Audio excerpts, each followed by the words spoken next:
總價145萬，今日同大家執漏雅居樂振華路中心位置嘅呢個兩層複式嘅，咁佢嘅產權面積咧係146平方，實用面積去到200幾平方嘅。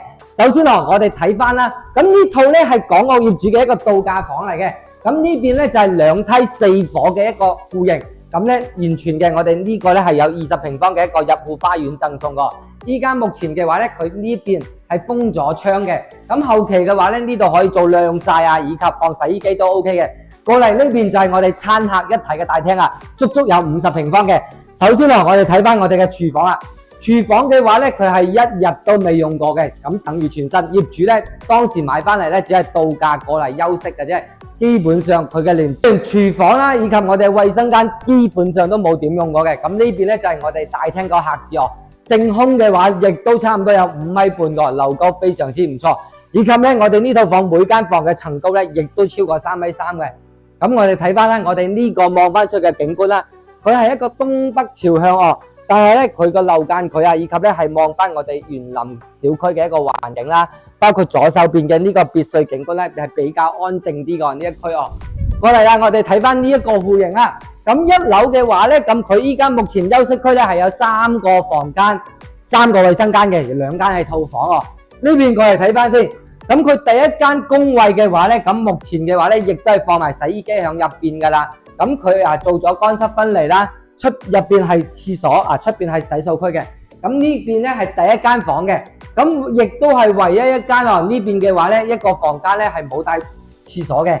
咁呢邊過嚟咧就係2間套間啦。咁每間套間嘅空間咧，亦都係非常之唔錯嘅。洗手間嘅空間咧，去到700-800個平方哦。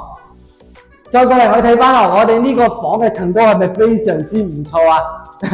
接近差唔多有3米半喎。而且咧呢邊望翻咧，雖然樓間佢係近啲哦，但係房間嗰個空間感咧係非常之實用嘅哦。呢邊咧可以用咗嚟做主人房噶啦。主人房嘅衛生間咧接近8個平方，非常之實用嘅。雖然咧我哋見到個裝修係比較舊式少少，但係咧業主咧當時係一手一腳自己裝嘅，所有用料都係非常到位嘅，包括我哋見到呢啲咧，全部都係實木地板啦。樓高嘅話一樣係接近3米半嘅。咁一樓嘅情況咧，基本上咧就係有一個大廳啦、廚房啦，以及3間房間、3個衛生間嘅。跟住咧，我哋響呢邊過嚟上翻去2樓睇翻佢2樓嘅一個情況先。好啦，上到2樓嘅話咧，咁佢呢邊嘅話咧係有差唔多3間房嘅。咁首先我哋入嚟睇下呢個休閒空間啦。業主咧係做咗個按摩池，一個企缸，包括呢度係有間桑拿房嘅。但係咧業主買咗翻嚟安裝好啦，到依家嚟講一日都係未使用過嘅，係咪等於送埋俾你咧？咁呢邊嘅話咧有2間細細地嘅客房喎。雖然呢邊咧層高咧就冇我哋1樓咁舒服。但係咧，如果朋友多過嚟玩嘅話咧，呢啲客房都可以臨時過嚟休息下嘅。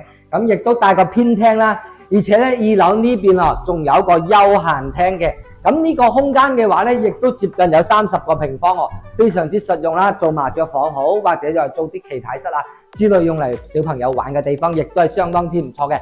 咁呢套房嘅話咧，喺我哋全個雅居樂振華路，亦都係唯一一套複式單位。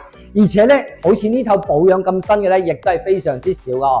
依家總價嘅話咧，先係145萬，首期嘅話10零萬就可以攞低呢套房啦。如果你對振華路呢個片區感興趣嘅話咧，歡迎聯繫我過嚟現場實地睇房嘅。